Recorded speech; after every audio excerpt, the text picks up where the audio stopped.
Readers Entertainment Radio presents Booklights with your host, author Lisa Kessler. Booklights, where we're shining a light on good books. Hello, everyone. Thanks so much for tuning in today to Booklights. You are in for a major treat. I know the kids are back in school, so now we have reading time. And today we have on author Jeffery Deaver and his co-author Isabella Maldonado.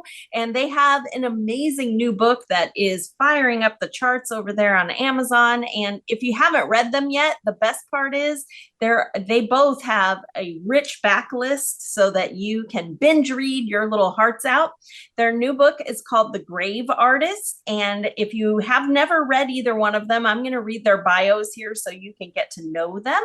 So Jeffery Deaver is an award-winning #1 international and New York Times best-selling author of numerous series, including Lincoln Rhyme, Coulter Shaw, and Catherine Dance, as well as the Sanchez and Heron series with Isabella Maldonado. That's the series we're talking about today.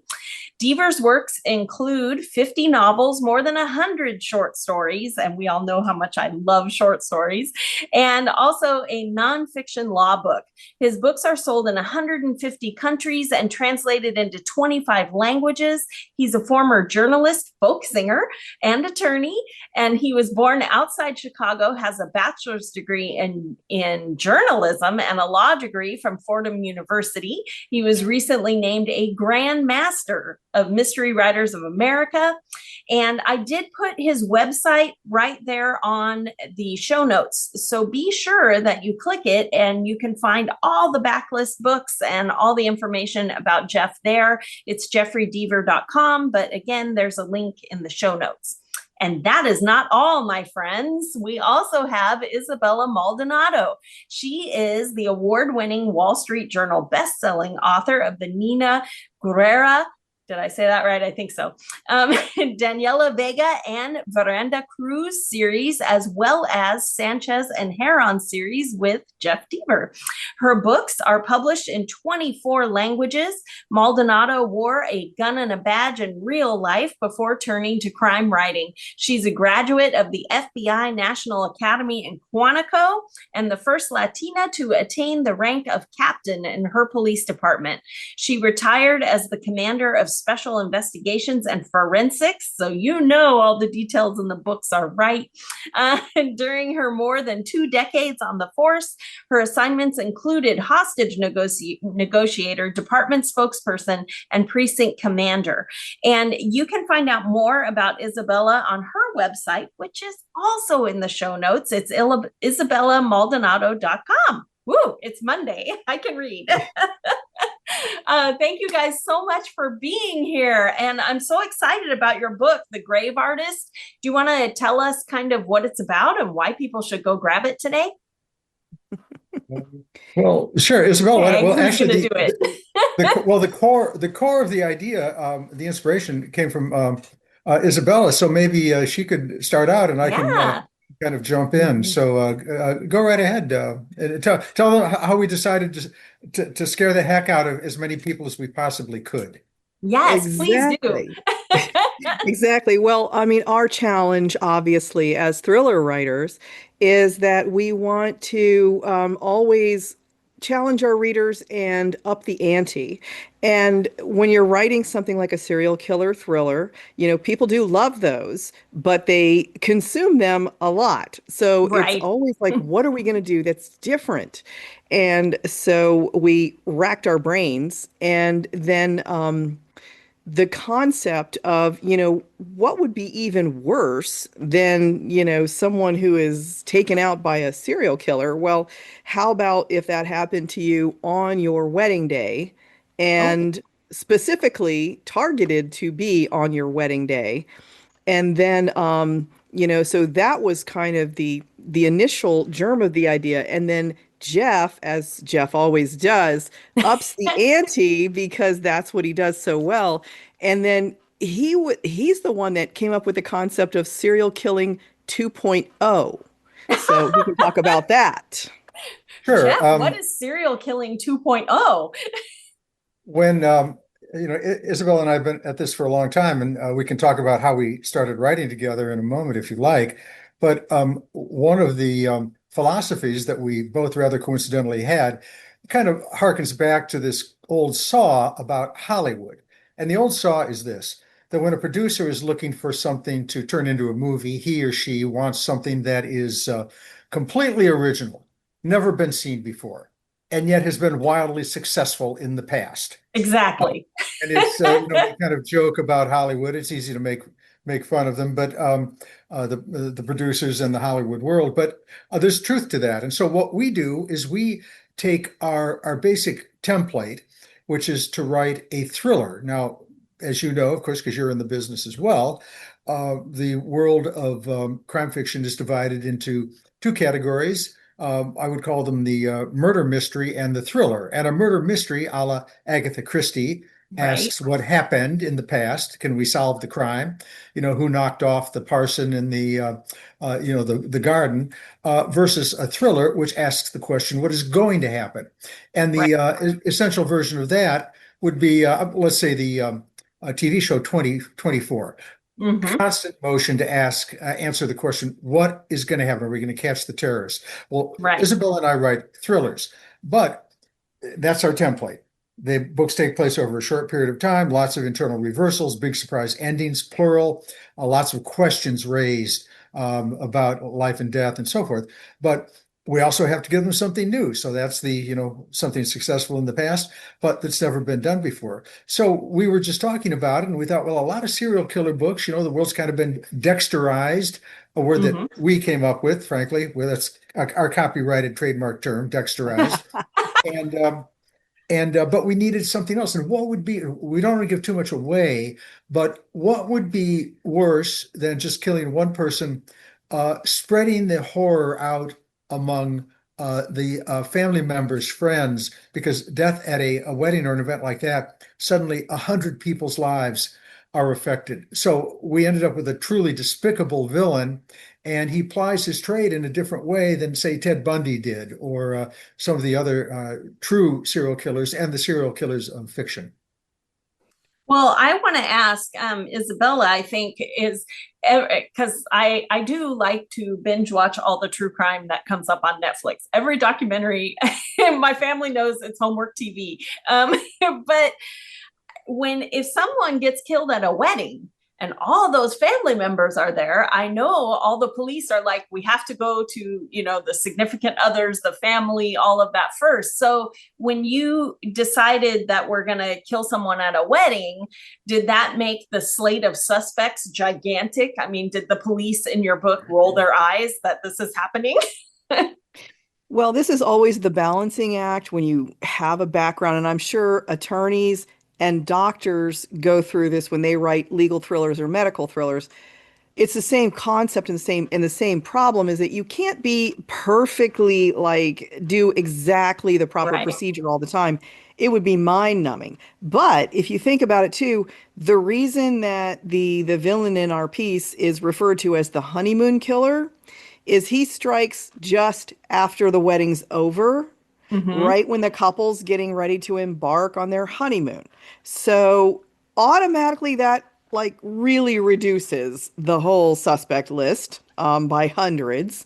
But it still would be a wide suspect list, but instead, we kept it tight because otherwise it would be just miserable. I mean, in reality, if something like that happened, wow, it would be awful. Right? What a nightmare.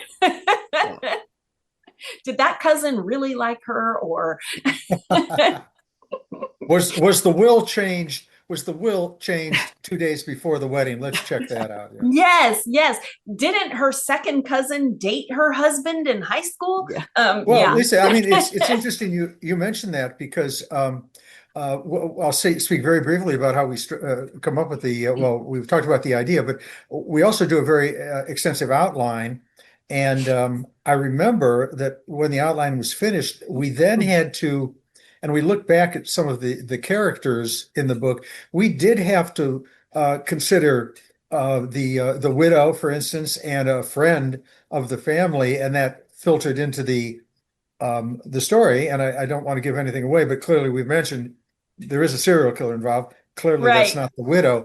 But just for the sake of credibility, and this brings up something that we have played with throughout our writing experience, and that is that Isabella, of course, has a background in law enforcement, and I don't. So I get to play free and fast with the facts, and she doesn't let me get away with stuff quite so easily. And not only for credibility's sake, but because readers like yourself watch Right. these shows, they read these books, and they know when an author is trying to be lazy or pull the wool over their eyes. Right, very true. And I was going to ask you guys, because this is a series and this is book 2, do we need to start with book 1 or can they drop in on book 2? We deliberately write so that you can pick up with anywhere. However, it would be Mm-hmm. much better if people did start at the beginning. I mean, that's always the preference. But we do make it so that you absolutely can start with the second if you prefer. Each of the Okay. books, and this is not a giveaway, we've announced it already. There will be a third in the series. Each of the books has a discrete story that starts and stops at the last page. Mm-hmm. Whether we stop the serial killer in the Grave Riders or whether he kills both Jake and Carmen, I'm not going to give that away. But But there is one more book. there's a discrete, yeah, it could be son of Jake and daughter of Carmen. True. Something to think about. Well, but Next gen. there are themes that continue. For instance, Carmen has a rather fraught relationship with her younger sister, and Jake has a lot of issues with his parents who were in a cult and neglected Jake and his brother. So those themes, which are frankly, I find almost more compelling and interesting than the crime solving itself. Those continue and they kind of originate in the first book. So we would recommend it. Of course, our ultimate recommendation is to buy them both and read them in Right. whatever order you like, but I would recommend the first one first. Okay. Well, I wanted to ask because both of you have written a whole bunch of books on your own. What made you decide, let's co-write? Have you guys co-written before? What did that look like? Well, Why don't neither you one start, of us, Isabel? Yeah. yeah, I was gonna say neither one of us has ever co-authored a novel. Jeff can tell you, I think he did a short story. I did not even do that with anybody. So I'd never written with anybody at all. And but we met at a writers conference in Chicago called Murder and Mayhem in Chicago in I think it was 2018, and we were in the green room with Gillian Flynn, and we started just joking around, trying to crack each other up. And the joke at that time was maybe the three of us should write a book together, and what would the story be? And of course, because we're joking around, it has to be the most ridiculous, outrageous thing. So we decided that the villain of that piece would be like a mafioso who was also an infant. And how would that work? And so and the punchline was his diapers aren't the only thing that's loaded. And so, obviously we decided not to go through with that. That was a ridiculous idea, but the point is that we had fun together and we appreciate each other's sense of humor. And so then Jeff and I, just the two of us, we bumped into each other in New York a year or two later, and actually I think it was 2 years later, and at Thriller Fest. And so at that time, we also were chit-chatting about various things. I approached Jeff about blurbing one of my books, and I didn't intend this to be the case, but it gave him an opportunity to read my writing, and he realized that our writing styles are extremely similar. And even before that, I've had people compare my writing to his without realizing, before we even wrote together. And so then later on, Jeff came to Scottsdale to the Poison Pen and was doing a book launch. And we went out after the book launch and we were talking again. And it was like, okay, this time maybe need to get past the joking stage and really have a serious conversation about this. Oh, fun. Did you guys come up with a writing process I know Jeff said you guys had an outline, but did one of you write each character? Did you swap chapters? How did you do it? Well, we did start with an outline. I'm a firm believer in outlines. Isabella outlines as well. And we spent about a month and a half, ended up with about 55 chapters. You know, it used to be back when I started decades ago, the books would have maybe 15 chapters, still be Right. a, 400 or 500 page book, but 15 or 16 chapters, each one divided into sections. Now, of course, attention span city, Right. We need we shorter have chapters. much shorter chapters. The length of the book is the same, but it's the same general structure.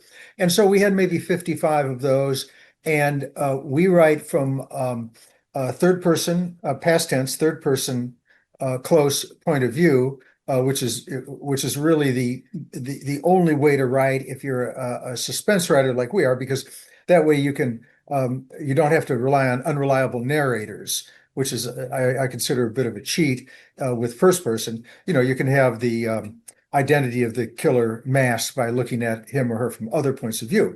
So then we had these shifting points of view chapter, and so generally Isabella wrote the ones from Carmen Sanchez's point of view. I wrote the ones from Jake's, but that's not a hard and fast rule. I would write some of Carmen's chapters or her sister's chapters. She would write Jake's chapters. And then we'd kind of flip a coin for the dessert, and that was, of course, writing from the bad guy's point of view. That's always fun.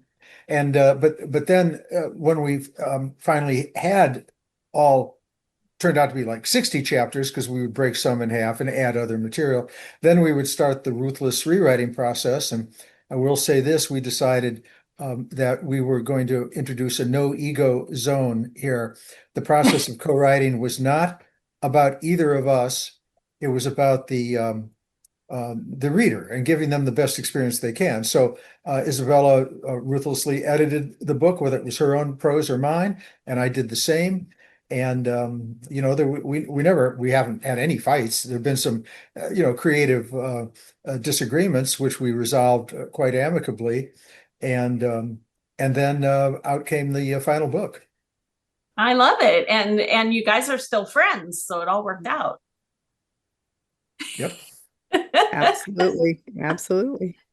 So without any spoilers, I know you guys outline, but I talked to enough authors who their characters go, I don't think so. Did you guys have any surprises writing the book? Where the villain went, nah. Any surprises without giving us spoilers? Well, I guess I could say that because even though we outline, it's not set in stone, Mhm. and we absolutely allow ourselves to have a creative concept come into play. And both of us did at a couple of various points in the process. One of us, we'd get in touch with the other, say, wait a minute, I've got an idea for this, and it could maybe work better like that.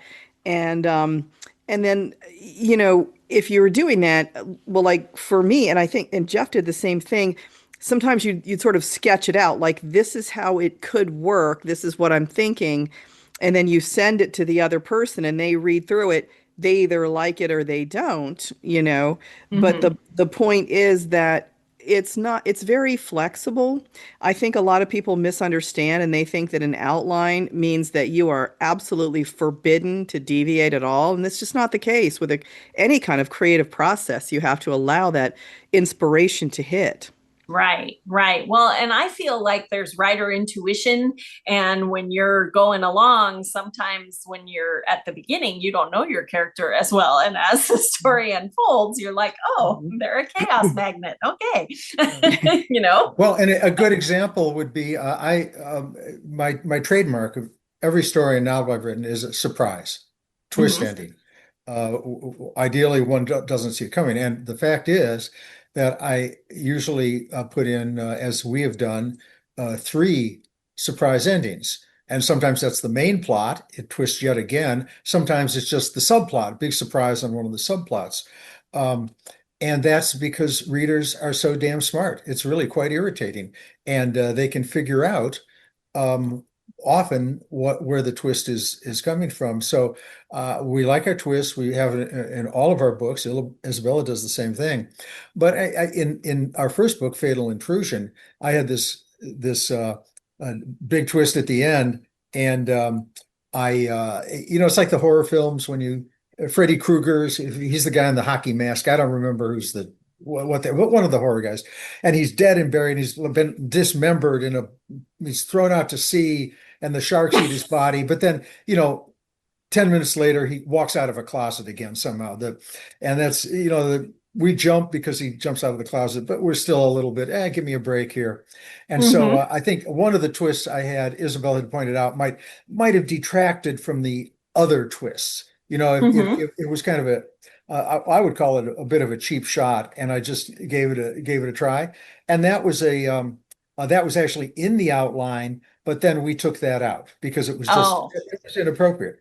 It just didn't work. So that's a concrete example of a deviation from the outline that worked to the benefit of the final product.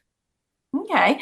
Do you guys have like a favorite scene from The Grave Artist that you're like, oh, this is why we wrote this book, right? Is there a scene? I mean, not if it has a big spoiler, but is there a big scene where you're like, oh my God, the bloody wedding or whatever? Well, I will say this, I can't do spoilers, but I can tell you kind of a little allusion to it that one of the scenes that I just absolutely love, and Jeff and I both worked over and over on this scene. When we were in the like final edits, we kept, tweaking it, but it had to do with art. And I just thought it turned out so cool, so creepy. It wasn't like blood and guts or anything. It was just super creepy, like Hitchcock scary. Oh, And nice. Jeff is so good at doing research, and he really researched a lot about art. And because he travels to Italy frequently, that figured in there as well. Oh, nice. What about you, Yeah, Jeff? Was that yeah, your I favorite would. scene too? I would, yeah, I would echo that because it is when I teach writing courses and I tell my students, gore is bad, suspense is good. Gore, you see it much more in the film world, movies like Saw Right. and Tourists or Touristas or whatever it was called. We see the actual graphic violence, and that's, I think, frankly, more off-putting to readers and viewers than Hitchcockian suspense. And the scene that Isabella is talking about is we worked very hard to bring that sense of suspense in. And you sit on the edge of your seat, and there's nothing repulsive about it. And in fact, we're very careful. There are no children ever hurt in our books. No animals are ever hurt. The first book, Fatal Intrusion, had as a motif spiders, and not a single spider was killed in the entire writing of that book. And Good to actually, know. if among your listeners they think they might be put off by that, spiders come off as pretty cool. I have to say, there's for instance, one spider I have great affection for. It's a male spider, and when the female gives birth, and they have a lot of babies, I mean, like 1,000 babies, it's Yee. dad who steps up and takes care of them, and I thought that was pretty cool. So, Oh, that is pretty cool as long as they do it outside. yeah, So I don't have to burn my whole house down.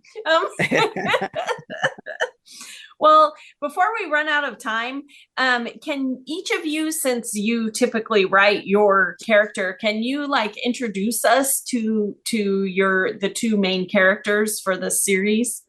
Isabella, you want to tell us about, is it an officer or are they both police officers or what are Oh they? no. No, no, no. I'll start with mine, and then Jeff will give you Okay. an idea of it. Because yeah, so it's they're very cool. They're really fun to write. So mine is Carmen Sanchez, and she is a federal agent. She works well. She works for HSI, but as they really are focusing on like terrorist threats, like threats to the country. But they end up sort of getting their own pilot program that's going to sort of separate them from everything that normally goes on. And so the pilot program is called I squared. That stands for, the letter I and then another letter I. So you do that twice, and that's how you get I squared. So that stands for intrusion investigations. And Oh. in a moment, Jeff can explain all about what an intrusionist is. That's a term that he invented, and it's like the coolest thing ever, and just really, really fun. But I had a great time with Carmen because she is very much she is the law enforcement person in of the pair. He is not. Okay. And as a matter of fact, he's the opposite and antithesis of that. But it's kind of fun because when Jeff was saying earlier about how I have to keep him on the straight and narrow with the law. That is exactly what Carmen Sanchez does with Jake Herron. He's always ready to think outside the box and be like, hey, maybe we can just, why can't we just go in there and then Carmen has to say, yeah, there's this pesky constitution that we have to, concern ourselves with or everything will be They have thrown out. rights. So it's like an automatic bit of, tension between them, and it's so much fun to write. I love that. And do you want to introduce us, Jeff, to Jake? Sure. Jake Heron is when we meet him in the book, he is a professor at a school like Berkeley, like Cal, and he teaches a course in intrusion, history and intrusion. And intrusion is his bugbear or bear bug. I'm never sure which comes first, but it's like his nemesis, his big enemy, and he feels that we have to be very vigilant to protect our individual rights, protect our privacy. And he had been a black hat hacker. And black hat hackers have they come in several stripes, and there are those who have scams and steal money from people, and there are those like him who would hack into the evil CEOs' accounts and find out who was evading taxes and who had inappropriate friends and behavior and so forth, and then publish that. And he got arrested because even though he was a Robin Hood, it's still illegal. And then he turned around, became a security consultant because he's one of the best hackers in the world. And when we first meet him, he's giving a lecture on the dangers of actually one of the worst kinds of intrusion in our lives, and that's domestic abuse. Because while we're kind of wary of the government and those spam emails we get and how the grocery store sucks up data from us, we have our defenses up. But with our partners, those defenses go down. Our family, Right. we're inclined to give them the benefit of the doubt, and bang, they're in there, and they can cause just untold destruction to our psyches and sometimes our physical health. So he's teaching that course, and who shows up but Carmen Sanchez? They have a history, which I don't want to go into now. That's a bit of a surprise. But she says, as much as I hate to say it, Jake, you're the only one who can help me out. And he says, oh, damn. Okay. And the book is off and running. That's Fatal Intrusion, the first one. Oh, I love it. I love it. Well, I could talk to you guys all day, and I don't want to keep you all day, but do you guys have events coming up that people could go meet you or get a signed book or a contest or anything like that you want to promote? Well, our signed books. Yeah, our signed books are at the Poison. I'll just quickly, the signed books are at the Poison Pen. That's the only place now to get, with both of us having signed books. And Jeff, why don't you tell them about your busy traveling schedule? Well, yeah, I published with Putnam as well, and I've already done my tour this year. But I also, sneak in addition to that tour, I talk about our books with our company, Isabella, my company, Thomas and Mercer. But that happened. I was traveling for South of Nowhere. That's a Coulter Shaw book. Coulter Shaw is the character from the Tracker TV show. But that's over with now. But I will be in Germany next month talking both about that book and about Fatal Intrusion, which is the first in the series, because that is now being released in Germany, and I may be in Prague because it's being released in the Czech Republic as well.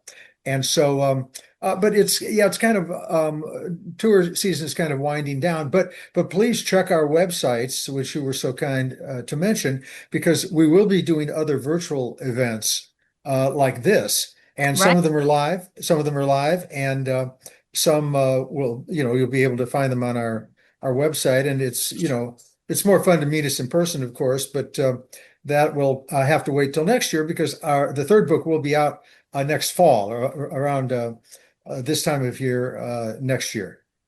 Oh, nice. I was going to ask you guys too, what's next for each of you? What are you guys working on now? Well, for me, I am writing the fourth book in the Veranda Cruise series that's set in Phoenix, featuring a Phoenix homicide detective. And I'm also going to be releasing the first three in the series as well through my publisher. And it's very exciting to be able to do that because there was a bit of a hiatus, and now I am back in the minds of these characters, and it's so much fun to revisit them. And Right. so so basically that's like four novels that are coming out, and then one with Jeff next year. So there's Wow. going to be like a total of five full-length novels. I know, Look not for really on Isabella. She'll be purpose. everywhere. I know. I I know. love it. And what about you, Jeff? Well, I'm a slacker because I have my next Lincoln Rhyme book, Lincoln Rhyme, the character from The Bone Collector. That will be out. I think that's the 18th. That might be the 19th in that series. That will be out next May. The title is The Collateral Heart. And then I also write for Amazon Original Stories. They're short stories, but they range from about 20,000 words up to 60,000. This is one of the shorter ones. It's entitled Bulletproof. That will be out in the spring. It's about 25,000 words. That is available originally only as a Kindle through Amazon Original Stories, but there's in the contract, there's a time element involved, and after I think about a year, I'm free to publish that in print form, and that will be out in probably the my next collection. Well, in addition to speaking of that collection, next year I will have another print collection of short stories. That'll be my fourth coming out. In the title is Dead Ends, plural. Yeah, that was my editor came up with that title. I had something very esoteric and guaranteed not to sell any books, but she said, "No, let's just call it Dead Ends." So that will be out sometime next year as well. So, and then of course the one next fall, the third one, as yet untitled, for Jake and Carmen. Nice. And I think I saw on Amazon Prime that the next season of Tracker comes out like next month, right? That's right. I think the 10th of October, something like that, season 3. Yeah. And for all the people who love that Tracker show, can you tell them the books that they should get, the series? Sure. It's theoretically based on my book, The Never Game. That's the first in the Coulter Shaw series. Those books are The Never Game, The Goodbye Man, The Final Twist, and Hunting Time, and South of Nowhere. But what CBS and Paramount did was they took essentially the essence of the character Coulter Shaw, who's a man who travels around the country in a little camper, and he is a reward seeker. So if there's a missing child or an escaped convict, he goes for the reward, and it's a business. He does that for a living, and they took that essence and then threw everything else out. I Really. see. So they're just But writing stories with your exactly. character. Exactly. And that's fine with me because I mean the books are 400 pages long. They're very complicated and twisty and turny, multiple plots and things like that. So they've lifted little things here and there, which they have the right to do, but I think it's better to come up with their own Their own stories. adventures with that same character. It's 43 minutes of story each week, with the commercials. Right. So that's a very lean clipped kind of story. So that works for them. Has it been fun seeing your main character on the screen? Yeah, and I'll tell you what's particularly fun is all my female friends say it's really fun to see Justin Hartley on screen. Right? They Yeah. they pay no attention to my name as producer, but they say, okay, let's get on with the show. Get that title card out of the way. Let's get on with the action. So right. Oh my gosh. Well, I don't want to keep you guys. Thank you so much for being here today on Booklights. Everybody run out and grab your copy of The Grave Artist right now. Everyone's talking about it. It's up at the top of the charts, and grab book 1 too, so you can start at the beginning. Tell me the name of book 1 again so they can grab it. Fatal Intrusion. Fatal Intrusion. Yes. And then the follow-up Grave Artist is out now, and the 3rd book will be out next year, right? That's right. Yeah. All right. Well, thank you guys so much for being here. It was great chatting with you. Thank you, Lisa. It's our pleasure. Thanks for joining us on Booklights. Be sure to connect with us at www.readersentertainment.com for articles, blogs, videos, and podcasts that matter to readers.